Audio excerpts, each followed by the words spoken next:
घर जवान છે પોલીસ સ્ટેશન ના નહીં ચાલ વર્ષોથી જાદરની તાલુકા બનાવવા માટેની વર્ષોથી જાદરની તાલુકા મથક બનાવવા માટેની માંગ રાજ્ય સરકાર દ્વારા ગઈકાલે કેબિનેટ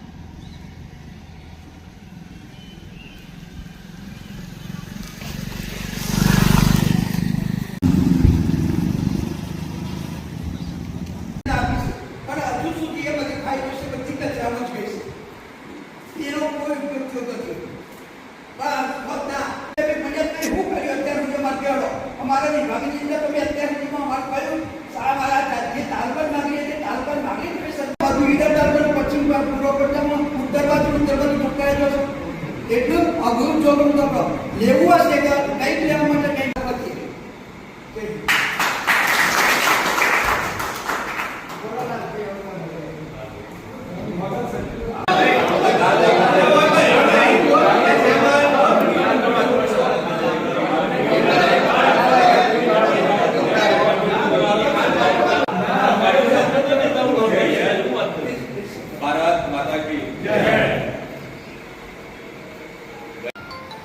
તાલુકાની જાહેરાત કરી એમાં આપણી જૂની માગણી હોવા છતાં આપણને તાલુકો મળેલો. સામાન્ય માણસને હું મદદરૂપ થવા માંગુ છું તો જાગરને કેમ નહીં?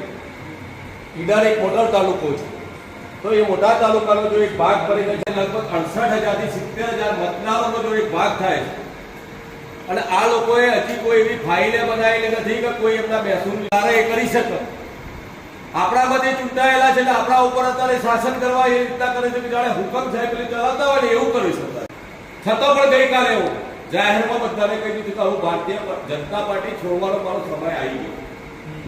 જ્યાં સુધી વિસ્તારના જેટલા ભારતીય જનતા પાર્ટીના કાર્યકરો છે જેટલા હોદ્દેદારો છે બધા જ રાજીનામા મૂકી દેશે.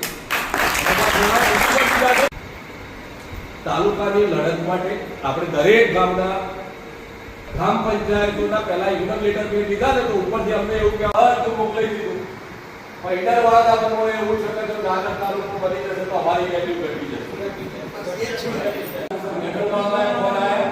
તમે કોઈ નવું ના કરો એ પહેલા અમે આપ કરીશું કીધું જે કરવું હોય અમારા કાર્યક્રમમાં હવે આપવાના છે. આ ફક્ત ધારાસભ્ય ઉપર જ આધારિત છે પણ ધારાસભ્યને 2 વર્ષ તો બહુ નથી એ મને કોઈ ખબર પડતી નથી.